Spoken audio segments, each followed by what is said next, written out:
Anxious teens.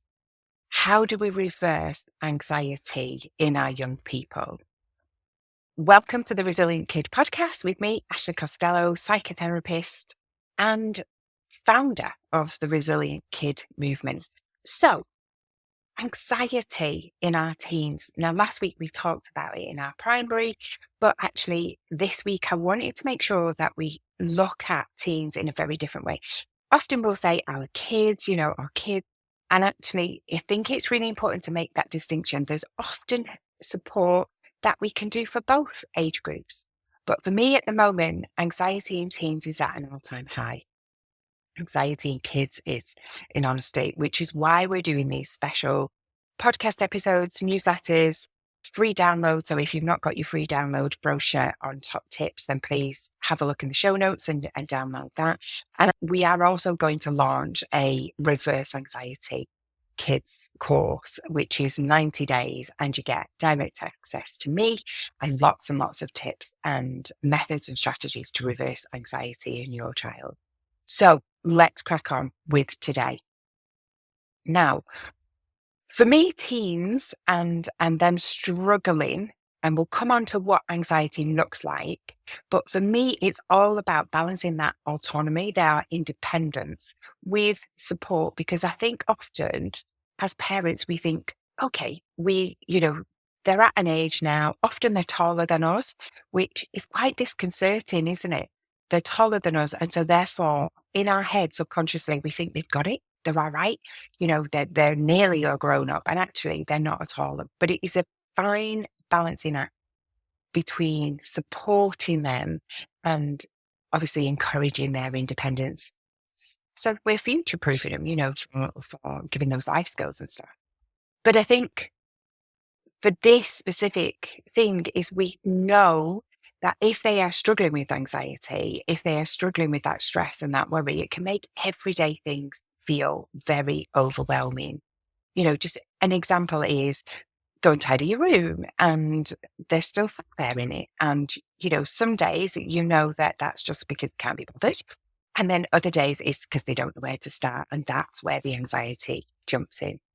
So what I want to do is kind of really give you a structure of how you can help them, because we can talk about this all day long, but actually it's about how do I help you as a parent, as a teacher of teens. So let's crack on and really get into the strategies. Okay. So first of all, what I would say is before you start offering any solution, any advice, meet them where they're at. And you'll hear me and the coaches bang on about this all the time. It's a real value of ours is to meet them where they are, because teens often feel misunderstood. Just brushing it off like, oh, you'll be fine. That's not meeting them where they're at. And it's really important that they feel validated. So validate before then you try and educate or offer any solution. So validate before you educate. It's a bit of a catchy thing that we always say. So things like, let's give you some words and phrases that you can use. Things like, I can see this feels a lot right now. And I use that phrase a lot with my teen clients because that's what they use. They'll go, oh, it's a lot. You can say this feels really big, whatever you're comfortable with, but recognize that they've got a lot going on. Even if you want them to tidy the room, even if you've got an essay you want them to finish, just recognize that, where they're at. Doesn't matter what, whether in the year 7, whether they're in year 11 and they're doing GCSEs, there's just a lot going on for teens right now. And I think sometimes we see that snapshot of who is in front of us or how we know them. So for instance, they're in your English class, they've not done an essay, and we're not thinking about what might be going on at home. We're not thinking about extracurricular pressures they might have, like, show or performances or a match coming up, things, friendship issues. And it's the same as parents. We often don't recognize that, they might have friendship issues at school, that the homework or schoolwork is just mounted up for them. They've got exams, things like that, assessments, all those kind of things we don't see in the moment, do we, when we're saying tidy room, wash the pot, things like that. So So for me, it's really about meet them where they're at, and all the stuff that you need from them, just put on a back burner for a second while you kind of validate and recognize for them how they're feeling. One of the other phrases that I say is, it makes sense that you're stressed right now with everything going on. That reflection is saying to them, I hear you, I see you. And actually, as human beings, do we not all want that? So for teens, it's really important that we give them that validation. So let's have a look at how can you spot signs of anxiety? And just let me give you kind of a little bit of a heads up of what anxiety is. Anxiety is a physical response to stress that's going on in the brain.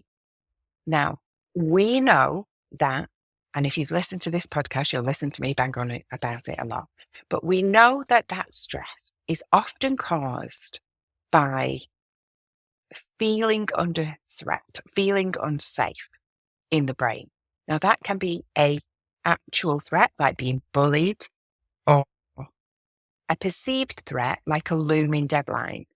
Now, you're not going to die if you don't hand that essay in, that piece of coursework in, but in your brain, our brain doesn't, as sophisticated it is, this machine that runs our whole body, is still very cave Neanderthal times when it comes to perceiving threat. However, it has lasted all this time, and that's why we've survived as a species. But we just have to be aware that sometimes that part of our brain, that fight and flight, doesn't always recognize a real threat. It will still set off those alarms in the body, that cortisol, that adrenaline that's running around our body when we're stressed, if it's just a perceived threat. So with that in mind, we are going to interchangeably, because most people do, use the word kind of worry and anxiety interchangeable. So what are the hidden signs of anxiety in our teens? Well, mood swings. Now, I am laughing because most people will go, isn't that normal for a teen? We'll come back to that. Irritability, snapping at you, withdrawal from friends, maybe withdrawal from you. So from a teacher's point of view, are they still hanging around the same people? Are they going into the library on their own more? Are they walking around more rather than stood chatting to friends, things like that? Are they at home? Are they not messaging? Are you not seeing them on FaceTime? They're not hanging around after school with friends? Are they kind of withdrawing in even communicating? Are they playing online games on their own? Sometimes you can walk in and there'll be like 4 or 5 of them all chatting, but actually, are they playing them on their own as well? And also, are they withdrawing from the family? Are they coming down just for dinner? Are they asking to have dinner in their rooms? What about weekends? Are they getting food and going back up to the room? Things like that is one of the things that, as a mum, I really discourage. If they've got a snack or whatever, I don't mind. It's not just about the pots gathering in the mugs and the bowls of cereal and things like that. But actually, for me, it's more that's a bit of a touchstone in the day. So even the eldest who's revising at the moment, I will actively encourage them to come down for dinner or lunch at a weekend. We often have breakfast together because it's a touch point before they start the day or at the end of the day. And it just means I've got eyes on them, as busy as they are. It just means I've got eyes and I can have that open and honest conversation. What else? Perfectionism. Are they really hard on themselves? Are they doing things over and over? Like, are they, that's not good enough, I'm going to do it again? And it kind of doesn't matter what it is. Sometimes I see this in children with their clothes. They'll turn their cuffs over and they'll literally be measuring the cuffs. It can be, completely crossing out work, redoing it, and they've spent a lot of time on it already. Or almost the opposite of procrastination, they're putting everything off: the room, the work, the homework, everything. They're just putting everything off. Even sometimes going for a haircut, things like that, they're just putting it off. And that's a real sign of anxiety. Also, kind of over control of food, whether that is they are they've kind of gone from just being picky to the only eating, the restricting certain kinds of foods, and then also exercise. Maybe they are kind of getting quite particular about certain exercise. And again, that is a little bit around perfectionism and stuff that you need to kind of just keep your eye out. Now, what I will say to you is in the DSM, which is a register, which is like a document that doctors use to look at like medical conditions. If we have a look at regular teen behavior and we look at depression and anxiety, the overlap is quite big. Now, what I will say to you though is you have a thermometer of what your teen is usually like. And then ask questions. Parents' evening, have you noticed any difference to the teachers? Now, yes, of course, teachers have got, 20, 30 in a class, but they will, especially if they're not kind of just in year 7. And actually, by this point in the year, most teachers know their kids. And if not, then you're giving them like a heads up. Could you please watch out? Is their behavior any different? They'll do break time duty, lunchtime duty, things like that. So they'll be able to do that. They'll be able to spot differences in class. But you have a thermometer of, do your kids usually come down on a Saturday night and watch a movie? And there's nothing wrong with that, in kind of insisting on that family time. It's a little bit like meal times. It's a check-in. It's important that they've got that compare and contrast. And also it's important that they have a place in the family. It's very often easy for us as parents to think, oh, they're playing on the console, or they're chatting to friends, and it's just, let's always just sit down and watch a movie, or let's just have a bit of quiet time. But make sure that doesn't happen too often, that you're kind of skipping weekends where they've spent a lot of time alone, because that's where we haven't got that thermometer check. We haven't got that baseline of what they usually like if we're not spending a huge amount with them. So I've got a family, and what they usually do is the kids can do like whatever they want up until kind of 8:30, 9 o'clock, and then they come down and they, spend a bit of time together there. Or they have once a month where they will do something particular on a Saturday night all together, which is good. So it's not about spotting those hidden signs, even though we're saying there's an overlap. For me, it's around, your child best. And, I always say this, you are the expert with your child. You will be able to see the difference. So if it's that, take a little bit of time out, think about how they've been over maybe over the last weekend or the weekend coming up. What are they usually like? Is there a change in that? Do they seem a little bit more isolated? Do they seem like they're a little bit more moody or irritable? Is there a reason for that? And then you can take it from there. It's not our job kind of to go, I'm worried about you, or leave them to it. It's our job to see what's underneath. Stay curious, not critical, but stay curious about what's going on for them. Okay, so if you think after that, actually, nope, this is just a normal teen. And when I say normal teen as well, that's not putting up with like them being rude and snappy, like my kids are, aren't we all? Mine can be, but I will pull them on it. Like if they're like really moody in the family or they're really snappy, I might not pull them on it there and then, but I'll go up afterwards and go, do you know, you just spoke to your brother really rudely, or you just spoke to like dad really rudely, things like that. And I think it's really important that we, call them out on it, because otherwise we're saying that that's okay and it's not okay. But also we can then open a conversation and go, you were really snappy before. Is everything okay? Is there something you need help with? Or, do you want to talk about it? So you can open that line of communication by going, you were really snappy. I get it. Is there something, if that's not like you? And also we're giving him that expectation that that's not like them. Seeing the best in our kids, giving them that expectation that they are lovely people, but we all just get crabby sometimes. It's okay. We're not letting them away with it, but we're also going, we're human.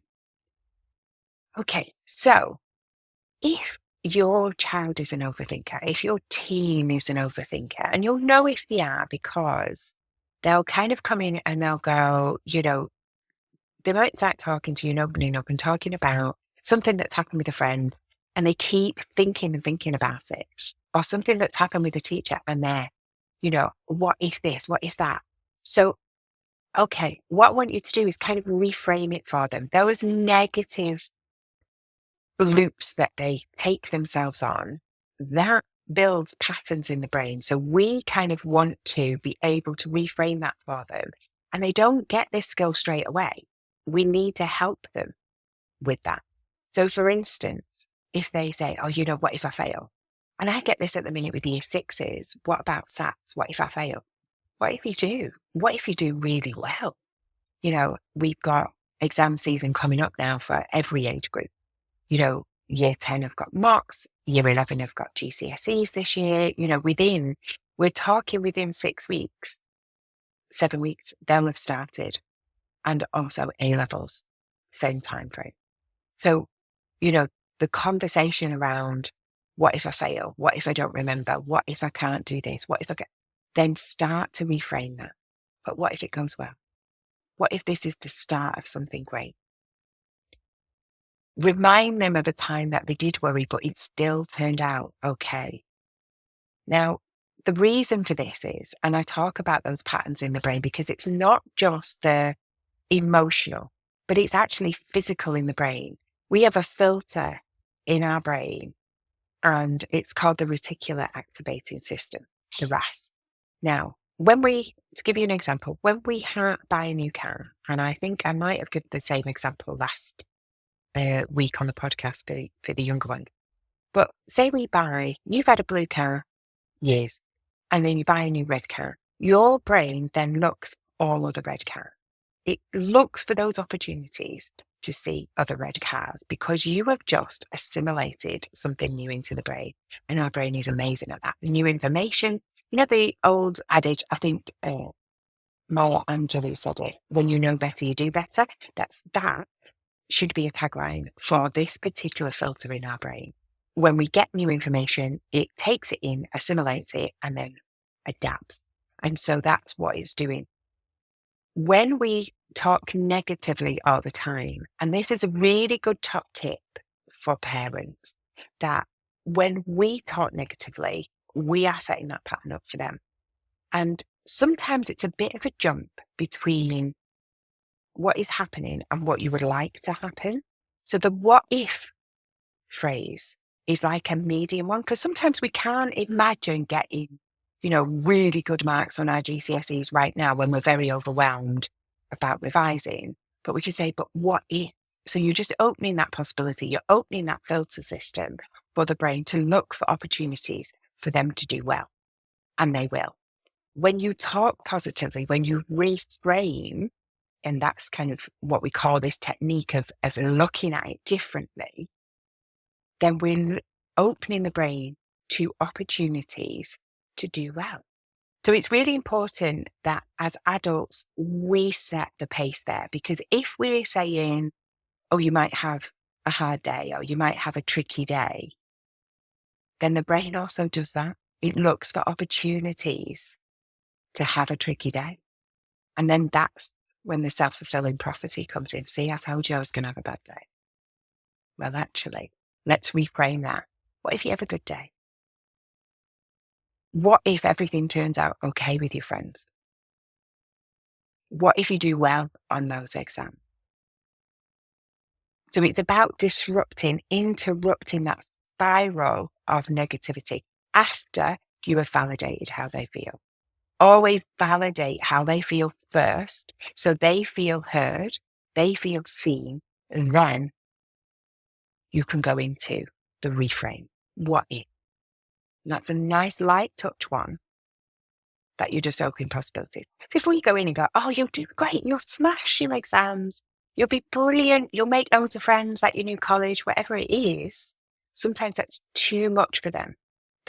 they can't quite get that. But the what if just opens a possibility. Okay, what if as a parent, as a teacher, you can see your child struggling? They're struggling right in the moment. You can see they are, the physical aspects of anxiety are hitting. So one of the big things that I do is I will exaggerate my breathing. And I'll tell you why. You know, have you ever been to the doctors and they're testing reflexes? They do this often with younger kids, don't they? But they do it with us as adults, and they get that little hammer, they make you cross your legs, and they hit your knee. And when they hit your knee, your leg just flings up. And it does that because innately that's a reflex.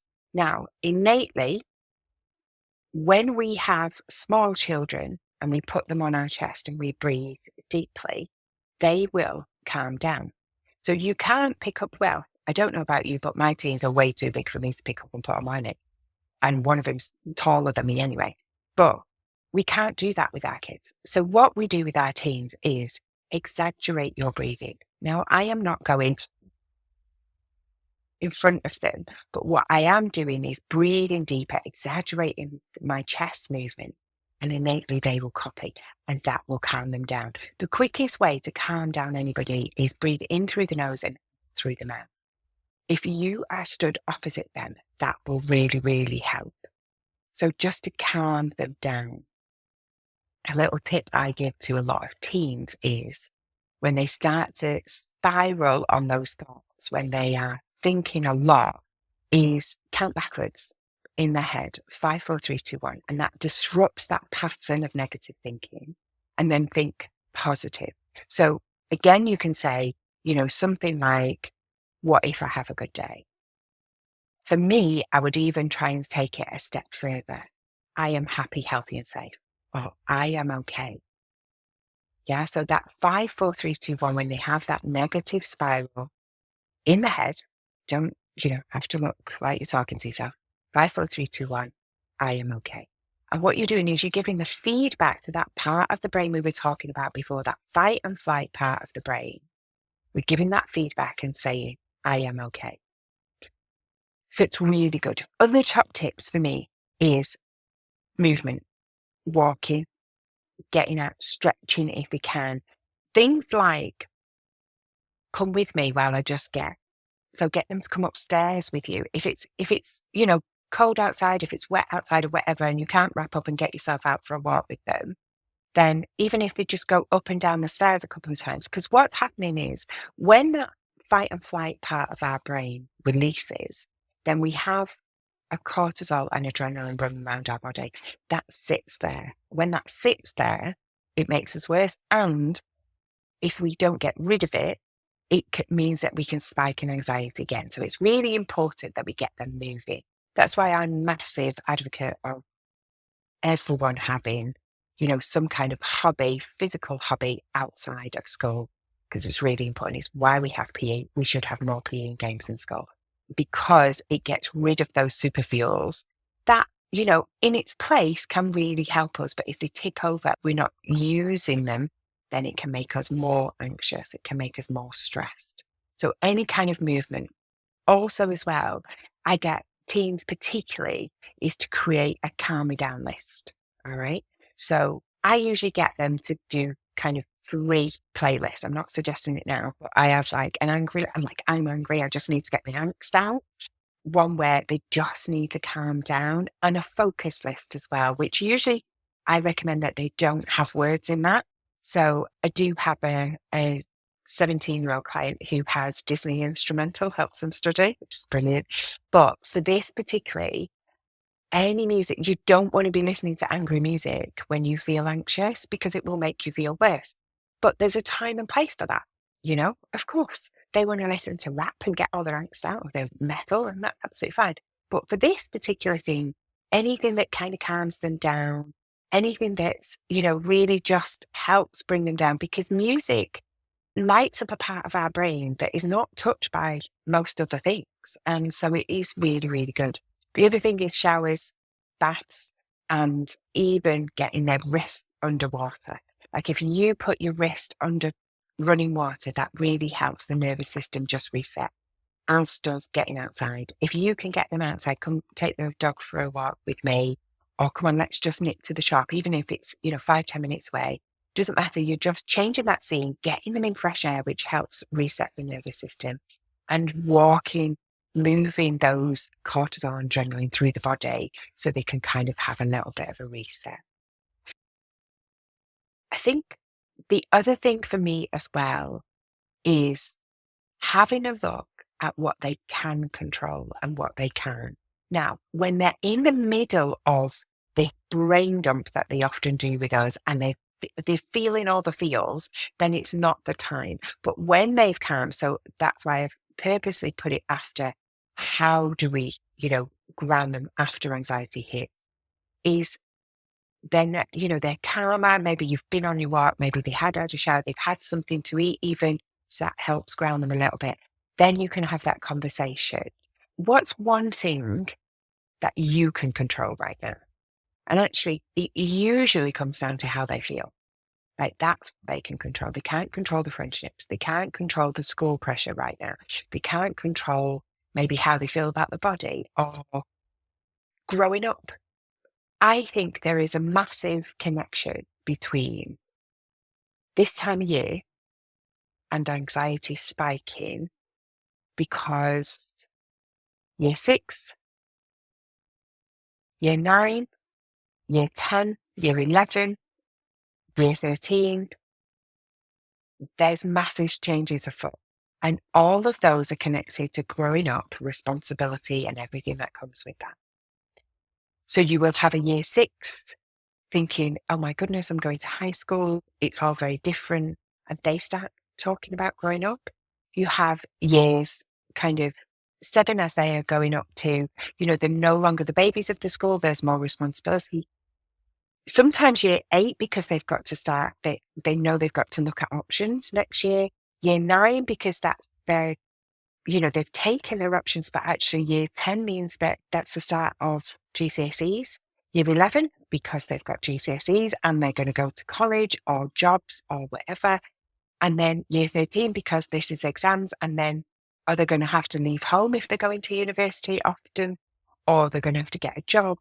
And it's all connected with growing up and responsibility because they've been very coveted up until then, most of them, hopefully. So for me, it feels like it all feels very out of control for them. That's often the narrative that I get. So I say to them, what's one thing that you can control? And look at what can't they control. They can't control what's going on in Ukraine. They can't control sometimes what's going on in their friendship group. They can control how they feel about it. They can control how they respond to it. Maybe they're feeling overwhelmed with all the revision. Okay, well, what's one small action you could take today that will help you feel better? So you can't do all your revision, but maybe you can look at one past paper in one subject area that will help you feel a little bit better and stop that procrastination. And it doesn't have to be perfect. Yeah. So really think about those 2 questions are really good because if they're calm and you ask them those, it helps them move from that helpless to hopeful. What's one thing that you can control right now? What's one small action you can take to help you feel better? And it's okay to give suggestions, but please encourage them to problem solve. You come from a curiosity point of view rather than a problem solver, because actually when they do leave home, we want them to have those skills to be able to ask themselves those questions and come up with the answers themselves. The next little bit is teens are very all or nothing thinkers often until we get them in a pattern of thinking differently. If they're scared of something, they might avoid it completely. And actually, I would really like, and what I encourage mine to do is think of it like a ladder. Say they've got something that they have to do. That's at the top of the ladder. And they're stood at the bottom looking up. And to jump from that bottom rung to the top rung is too much. It's a little bit like I was saying before when we were talking about what if. It's much easier to do it in small steps, one rung at a time, than it is to just try and jump to the top of the ladder. So for me, I would say try and encourage them to do small steps. So if it's something like they've got to speak out loud in English, for instance, because that's part of the exam, we know that that comes as like an extra mark. It doesn't change your mark for your English, but it's like an extra thing that you've done, and they most kids have to do it, but they don't want to talk because that's not how they're used to. So what I would say to you is, rather than saying, okay, well, you just have to practice, think about when it is. So say it's 2 weeks time. Okay, well, what one thing that you could do right now that's just a small step to being a little braver, growing that confidence. So for me, it would be something like speak up in class once today. Just try it once, even if it is, or speak to your teacher, or, put your hand up. And then when they've done that, then celebrate that and then say to them, okay, so let's have a think about how can we stretch that, because that was okay. You survived. And it is about feedback for the brain. They're so worried, they're so panicked, so stressed about it. That also is very overwhelming. But once they've done it, because, and remind them they are wired for hard things. We as humans are wired for hard things. We've done lots of hard things in our life. It's why we've survived. And they won't die putting their hand up in class. It's more embarrassment, usually. But let's try and build those. So put your hand up in class once. Then when they've done that, celebrate that, validate that, and say, okay, how are we going to stretch that a little bit? So maybe try in 2 classes, talk to your teacher about how you're feeling, get some top tips, things like that. But actually really think about how they can build step by step to the point that they are then, much more confident going into that. Are they still going to be scared? Yeah. But they have built and they've stretched those confidence muscles enough to be able to take on that new challenge. And they're closer to the top of the ladder than standing at the bottom, feeling very overwhelmed. We often think our teens all want to go to the parties, they want to do all the things, but sometimes socially that can be hard as well. And so, what I always say is give them a get out clause. Okay, why don't you try it? Why don't you go? Arrange to meet somebody there. Just stay for half an hour. And then if you don't like it, text me, I'll pick you up. No big deal. No big deal at all. And always try and frame it as like a little bit of an experiment. Let's just try it. Let's just try it. If it doesn't work, it doesn't work. Tell them you're in their corner. They know you've got their back. And it just takes the pressure off a little bit if it's an experiment, because things can go wrong with experiments. We know that, and that's okay. That's part of it. That's part of the method. It's part of the process. So encouraging them to be a little bit brave, one step at a time, really helps keep anxiety at bay and reduces that anxiety if they're already struggling with it. Model calm. I find a lot with every age group that often, whether you know it or not, they will look at us to see what we think. And if we hesitate, if we are doubtful, if we voice our doubt, they feel they're not safe. And therefore, their anxiety will go through the roof. Now, teens won't always talk when we want them to, but they do need to know that we're available. So offer comments like, I'm here if you want to chat. We can figure this out together. So one of the things I always say to students and parents alike, and it's a really good top tip for teachers, is as they start to tell you something, do you want me to just listen to this? Do you want me to help you problem solve? So this is you're helping them kind of brainstorm, idea storm around what they're going to do. Or do you need me to do something with? Now, the first one is about us just reflecting back what they've said. Do not talk. Do not give your solution. Just listen. And I find that most parents with this tip and teachers that that's all they need is for you to just listen. Then the next bit for me is around them understanding that you are going to help them problem solve and we're not going to offer solutions. We might at the end, but really encourage them, be curious about how they're going to solve this problem. And then the third one is something like bullying, where we would, as adults who care about them, we would take over, of course. So it's important. But give that at the start of the conversation empowers that young person and they feel heard. So just obviously try and stick to them. That kind of we can figure it out together, is a really good way of starting that conversation, offering those three and model what calm looks like. If we're constantly stressed, if we're constantly talking about the negatives, and also what I would say to you as well is be aware about talking negatively in general and be aware of talking negatively about siblings or other students, because that sets off alarms in our kids, because they'll start to think, A, what are they saying about me? And B, oh, well, if that's what they think about them. So really be aware of that. So try and model what calm looks like. If we're stressed, they absorb that and that will fire theirs. If we can stay calm, even if after the conversation you want to go into your partner or ring a friend or another teacher and go, what the actual, but at the time you need to be as calm as possible, because their nervous system will pick up your nervous system, your facial expressions. If you're anything, we often talk about this. I have a game face for my work, but actually if I'm with my friends, that game face is off. And, my face will often react before the words have come out of my mouth. But at work and with my kids, I am very aware of that and I will make sure that's switched on and keep the game face on. Big advice there, because they pick it up really, really easily and much more than we think, much more.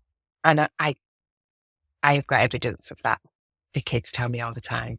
The students that I work with often tell me stuff about parents or teachers. And also sometimes it's not that it's with any malice or intent, it's how they've perceived it.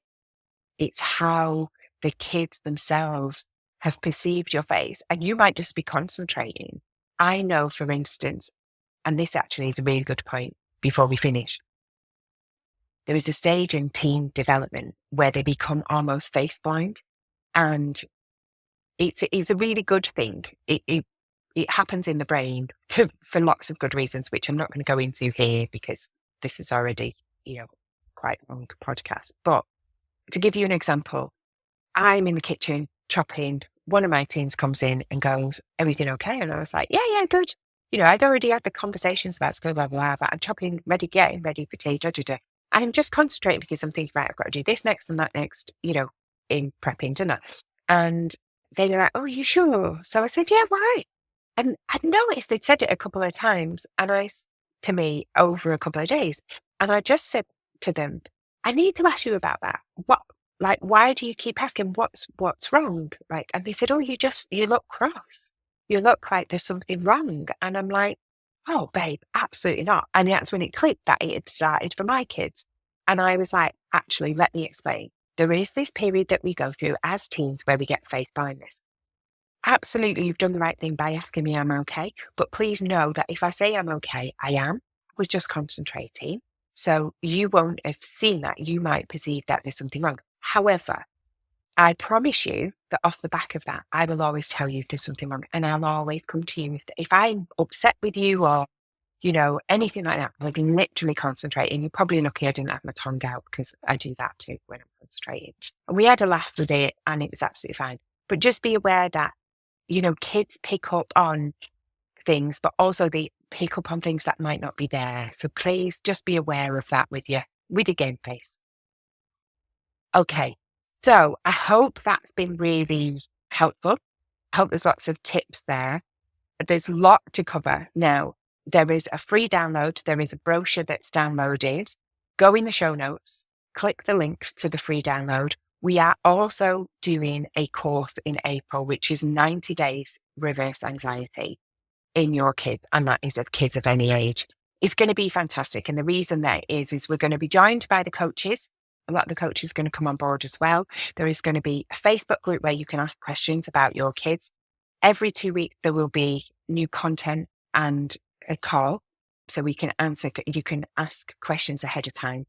But also, you will also get me one-to-one, diving deep into your family every month of those 3 months. So you're getting like a full-on session for an hour every month that we talk just about your kid privately on your own. Amazing. So you'll get me in that as well. And as well as the coaches, experts, as well as the support, the Facebook group, which is support, as well as all the learnings about anxiety, much more than I can go into here. And we're doing it, it's a 3-month course, a 90-day course. But first things first, get your free download brochure with top tips in how to help, which goes into more detail than I can do here. Thank you for joining me today. It has been lovely. I knew the team one was going to be much longer because they are complex creatures. And by God, don't we love it? Take care. Lots of love from us to you, and speak to you soon. Thanks for joining us.